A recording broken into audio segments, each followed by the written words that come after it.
एक आदमी किसी पेड़ के नीचे बैठा है और वो गा रहा है। क्या गा रहा है? ऊंची आवाज है भगवान, लगाओ साथ। और तबस्सुम खफा हो गया है, हर तमन्ना जुदा हो गई है। ये हाल है। तो हर तबस्सुम खफा हो गया है, हर तमन्ना जुदा हो गई है। कौन गा रहा है? ये सेठ श्यामलाल का बेटा सेठ रामलाल गा रहा है। रामलाल एक दिन अपनी दुकान पर बैठा था, कपड़े की दुकान, और बाप घर में भोजन करने गया था। सेठ श्यामलाल बेटे को बिठा गया, मुनीम बैठा था। तो एक महात्मा भजन गाता हुआ सड़क पर निकला। तो उस बेटे को, रामलाल को अच्छा लगा भजन। तो उसने कहा, इस महात्मा को बुलाओ, भजन सुनूंगा। मुनीम ने कहा, अरे ऐसे महात्मा बहुत गाते निकलते, फालतू लफड़ में मत पड़ो, जाने दो। अरे बोले चुप, मुनीम है तू, मेरा नौकर है, बुला के लाओ इसको। महात्मा को बुला कर लाई, महात्मा को बिठाया दुकान में। मुनीम ने कहा, ये दुकानदारी करनी कि इसमें भजन सुनना है यार, लफड़ा बना रहे फालतू। अरे बोले भजन और दुकान सब साथ में चलेगा। महात्मा से कहा, महात्मा जी जो भजन गा रहे थे आप, बड़ा अच्छा लगा मुझे, वो सुना दो बाबा। तो महात्मा क्या कह रहा है? तुझे अच्छा लगा? बोले हाँ, अभी जो सड़क पे गाते गाते जा रहे थे वही सुनाओ। और एक गुरु जी ये क्या गा रहे थे तराना। थोड़ा गला नहीं ठीक है ना, मैं बहुत जम के इसको गाता हूं, लेकिन फिर भी ठीक हो न ठीक हो पर काम तो करना पड़ेगा। अरे गुरु जी ये क्या गा रहे थे तराना, और बराए करम वो सुना दीजिए गाना। कृपा करके ये गाना फिर से सुनाओ गुरु जी। जिसका हर एक लफ्ज भाया है मन को, वो गुरु जी मुझको सुना दीजिए गाना। तो गुरु जी क्या बोला वो महात्मा? अरे तू बच्चा क्या सुनेगा मेरा ये तराना, हजारों की कीमत का है ये फसाना। अरे बेटे तू क्या सुनेगा?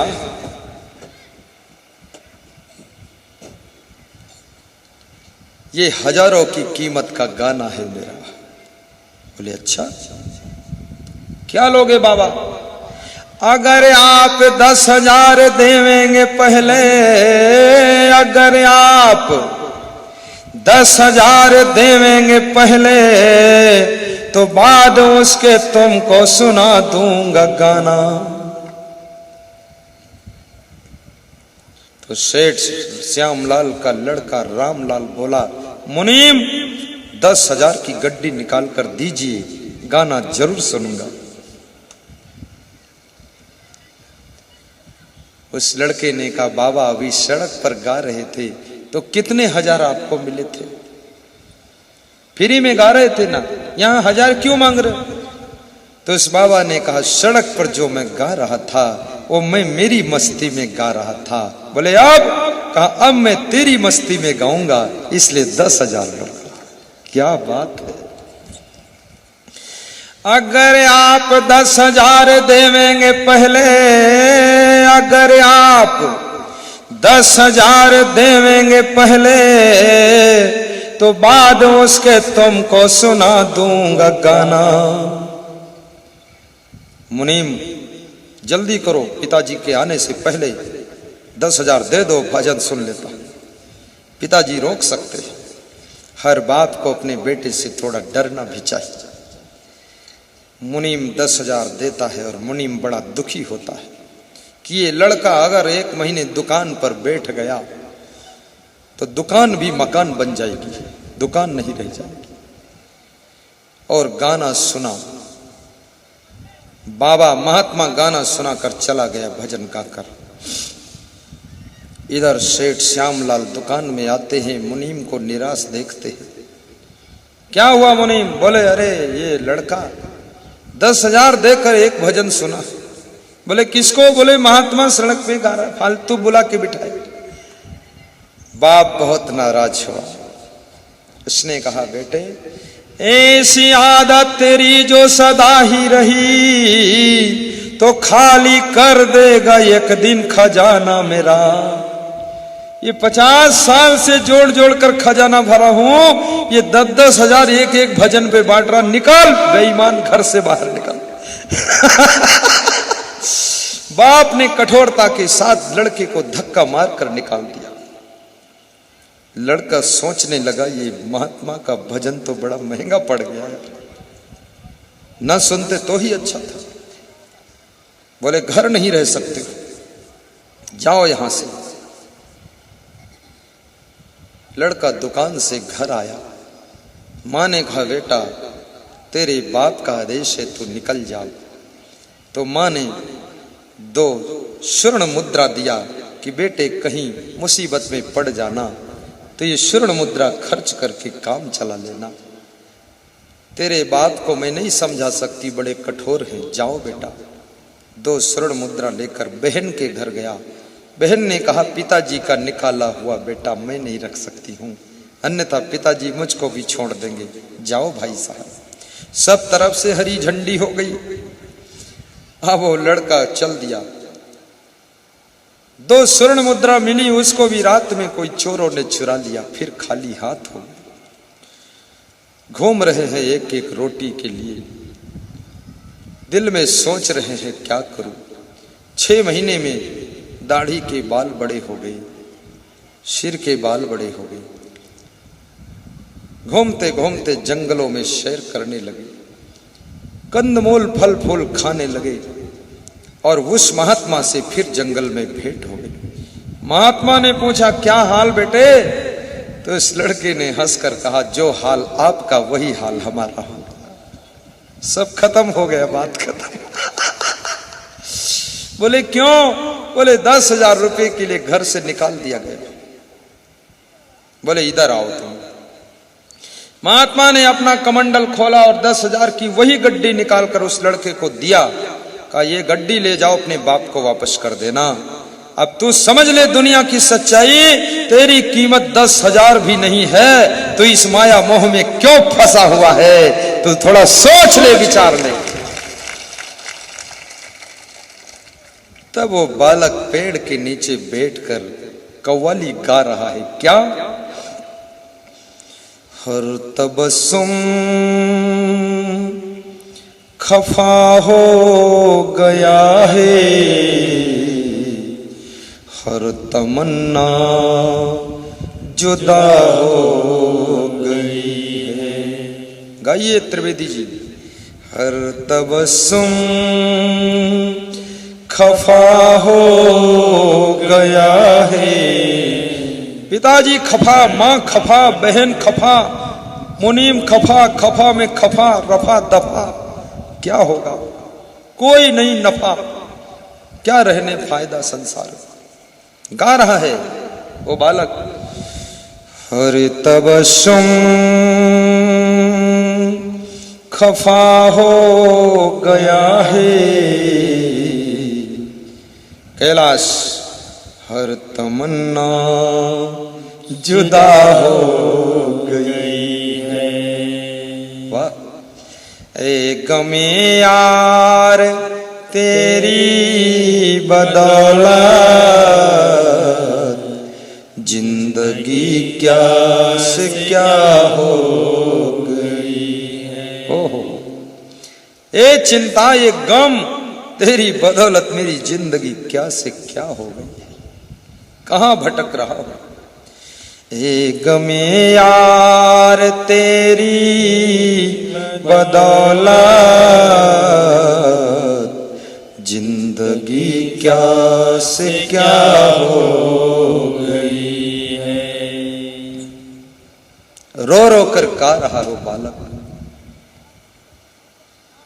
महात्मा ने कहा, जाओ बेटे, अपने पिता को ये 10,000 वापस करो।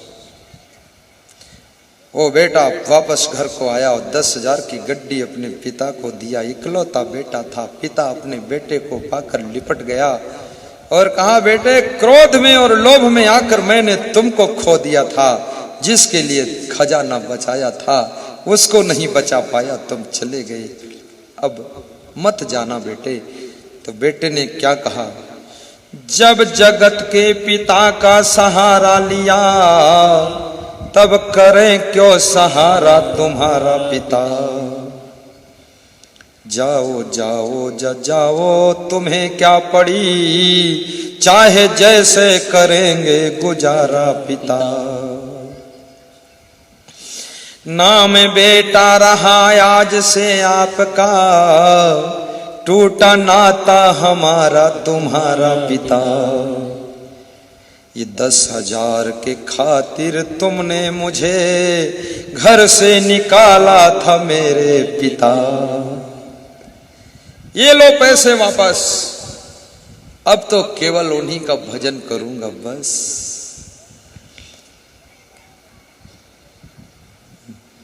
मन लागो मेरो यार फकीरी में, मन लागो मेरो यार फकीरी में।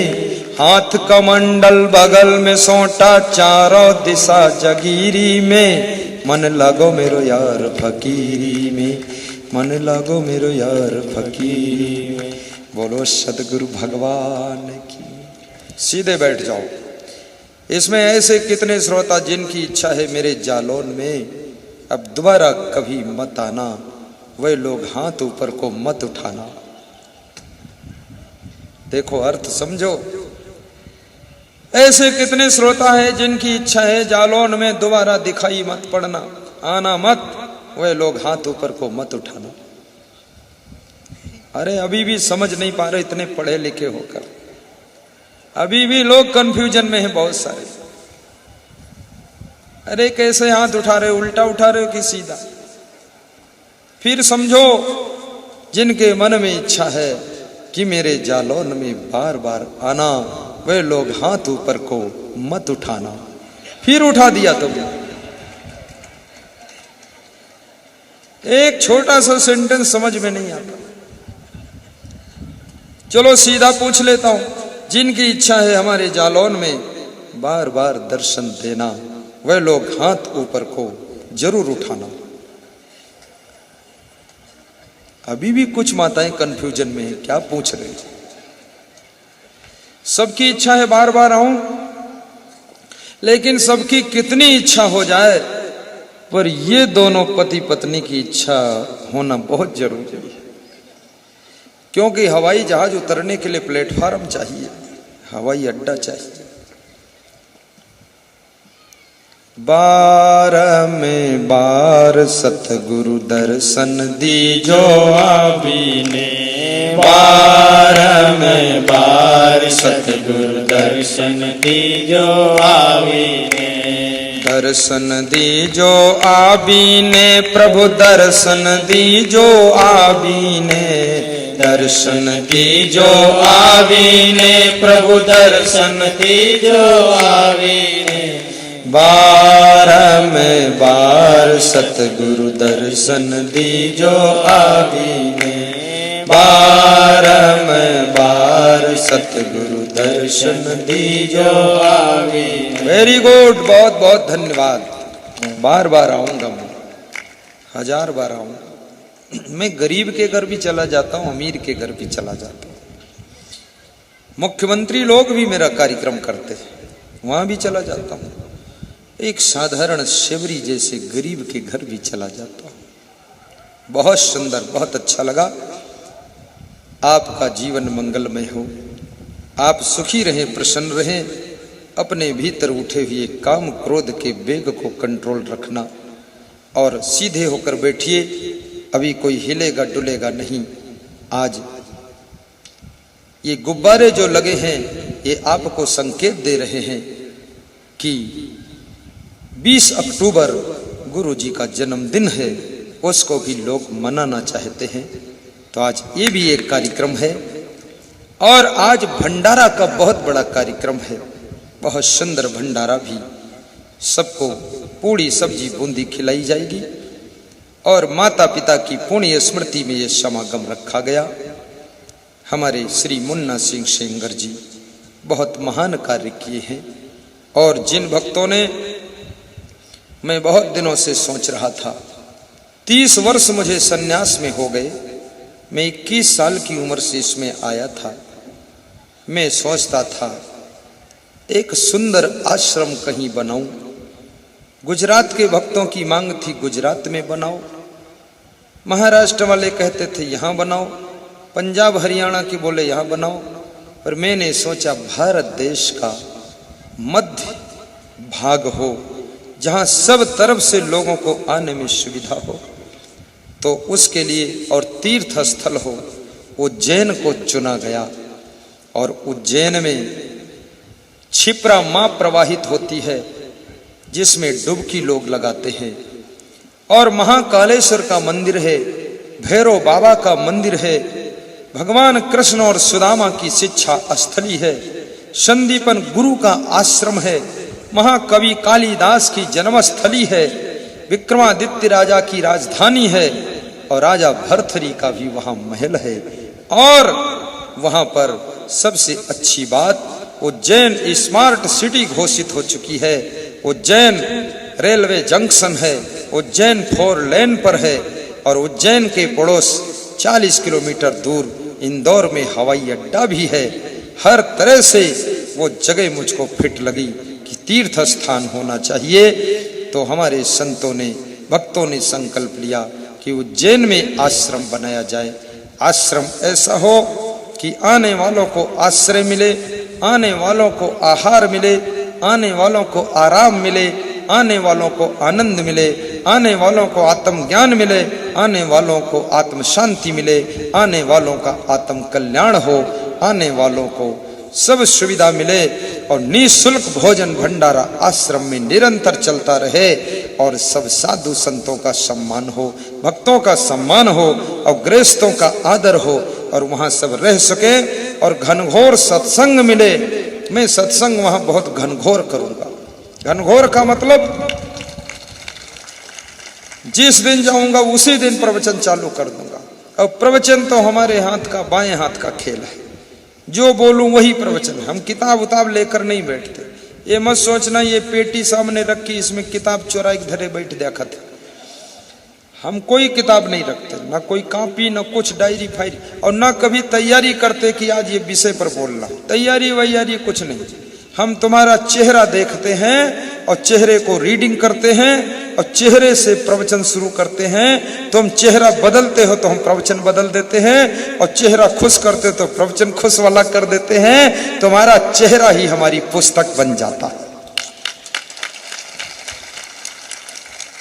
तो इस उज्जैन में बनने वाले विशाल आश्रम के लिए, जहां पर धर्मशाला भी बनेगा सबके ठहरने के लिए, विशेष भक्तों के लिए, दानी भक्तों के लिए विशेष ठहरने का आश्रम होगा, संतों के लिए आश्रम होगा, गौ माता का आश्रम होगा, वहां हॉस्पिटल भी होगा और वहां प्राइमरी शिक्षा के लिए संस्कार देने वाली शिक्षा भी होगी। और वहां पर सबसे अच्छी बात, प्रवचन का स्थल बहुत सुंदर होगा, लान पार्क होगा। उसके लिए हमारे बहुत से भक्तों ने भूमि दान देने का संकल्प लिया है। 1 गज भूमि 550 रुपये में होती है, 2 गज 1100 में और 10 गज 5100 में। और ऐसे मिला करके बहुत से भक्त लोग अपनी भूमि दान का संकल्प ले रहे हैं। हमारे जगदीश भाई पटेल कैलिफोर्निया वाले, उन्होंने कहा है हम इस भूमि दान में बढ़ चढ़कर हिस्सा लेंगे।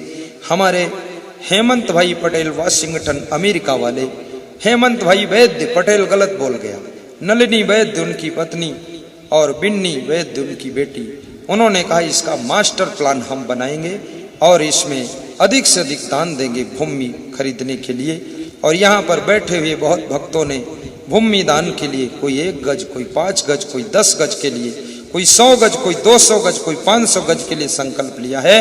ये आश्रम आपके लिए बनना है, आप सबके कल्याण के लिए बनना है, जिससे जितना अधिक से अधिक संभव हो सके इस आश्रम में अपने भूमि दान का संकल्प लेना। नगद हो तो नगद देना, ना हो तो संकल्प लेकर बांध को देना। परंतु ये आश्रम कल्याण का केंद्र बनेगा। महाकालेश्वर के दर्शन करने वाले भक्तों को वहां आश्रय मिलेगा और क्षिप्रा मां में स्नान करने के लिए जो जाएंगे वहां पर उनको भोजन भंडारा मिलेगा। रात्रि सोने का प्रबंध होगा और वहां सिंहस्थ कुंभ मेला जब होगा तब 50,000 भक्तों के ठहरने का इंतजाम होगा। इसलिए ये करीब करीब 50-60 बीघे में बनाया जाएगा। बड़ा रूप होगा और वहां पर धूमधाम से प्रवचन चलेगा। नियम अनुशासन का विशेष रूप से पालन भी होगा उस आश्रम में। और विकट संत महात्मा ब्रह्मचारी जितेंद्री वही वहां रहेंगे, कोई और इधर उधर के गड़बड़ सड़बड़ लोग नहीं रहेंगे। और मेरा अनुशासन होगा और मेरा नियम वहां लागू होगा। मैंने बहुत बड़ा नियम पत्रिका बनाई है अपने आश्रम में, सब संतों के लिए, भक्तों के लिए। उसके अनुसार रहेगा, सुख शांति रहेगी, आपका कल्याण होगा। अब सीधे बैठिए, एक प्रश्न का उत्तर और बचा है जो कि आपके लिए बहुत आवश्यक है कि विद्यार्थी के जीवन में 8 चीजें कौन कौन बाधक होती है। आप कहें तो आज सुना दूं और आपकी इच्छा हो तो इसे आगरा में सुना दूं। चाणक्य कहते हैं, कामम क्रोधम तथा लोभम स्वादम श्रृंगार कौतुके। कामम क्रोधम तथा लोभम स्वादम श्रृंगार कौतुके। अतिनिद्रा अतिसेवा विद्यार्थी अष्टवर्जित। ये 8 चीजें विद्यार्थियों के लिए वर्जित है, ध्यान से सुनना। नंबर 1 कामम, यानी विद्यार्थी को काम वासना से प्रभावित नहीं होना चाहिए, ब्रह्मचर्य का पालन करना चाहिए, बेविचार नहीं करना चाहिए। क्योंकि शरीर में जो शक्ति है इसके क्षीण होने से स्मरण शक्ति कमजोर हो जाती है। क्रोधम, और विद्यार्थी को क्रोध नहीं करना चाहिए। क्रोध करने से माइंड गर्म हो जाता है, जिससे मेमोरी कमजोर हो जाती है, याद शक्ति कम हो जाती है। सहनशील होना चाहिए। लोभम, और विद्यार्थी को लोभी नहीं होना चाहिए, लालच में नहीं पड़ना चाहिए, चोरी नहीं करना चाहिए, अन्यथा उसका अपमान होगा तो असमंजस में पड़ेगा, टेंशन में पड़ेगा, जिससे विद्यार्थी पढ़ाई में फिर डिस्टर्ब हो जाएगा। स्वादम, और विद्यार्थी को स्वाद में नहीं फंसना चाहिए। स्वास्थ्य के लिए खाइए, स्वाद के लिए मत खाइए। कितने विद्यार्थी तो इतना खा लेते हैं, खाने के बाद पुस्तक के ऊपर सिर रखकर सो जाते हैं। माँ जगाती है तो कहते हैं कि अम्मा मुझको मत छेड़ो रे, मैं तो नींद में गया। सवेरे उठ भी नहीं पाते हैं। स्वाद के लिए मत खाओ, स्वास्थ्य के लिए खाओ। स्वादम श्रृंगार कौतुके, और विद्यार्थी को श्रृंगार और फैशन नहीं करना चाहिए। सादा जीवन, उच्च विचार रखना चाहिए, क्योंकि फैशन करने से वासना प्रज्वलित होती है, आकर्षण बढ़ता है, जिससे चरित्र पतन होने की संभावना रहती है। इसलिए सादा वेशभूषा रखना चाहिए। कौतुके, और विद्यार्थी को मनोरंजन में नहीं पड़ना चाहिए, ताश नहीं खेलना चाहिए, खेल कूद में अधिक नहीं पड़ना चाहिए। व्यायाम के लिए 10 मिनट खेलिए और फिर पढ़ने में मन लगाना चाहिए। अतिनिद्रा, और विद्यार्थी को बहुत अधिक सोना भी नहीं चाहिए। 7वीं बात है, कितने विद्यार्थी तो कुंभकर्ण की तरह सोते हैं। उनको माँ जगाने जाती कि उठो लाल अब आंखें खोलो, पानी लाई हूं मुंह धोलो, बीती रात कमल दल फूले, उनके ऊपर भंवरे झूले, खोलो नैन मेरे लाल। और लाल महाकाल पड़ा सो रहा है, उठता ही नहीं। अपनी फिक्र खुद करना चाहिए जागने की।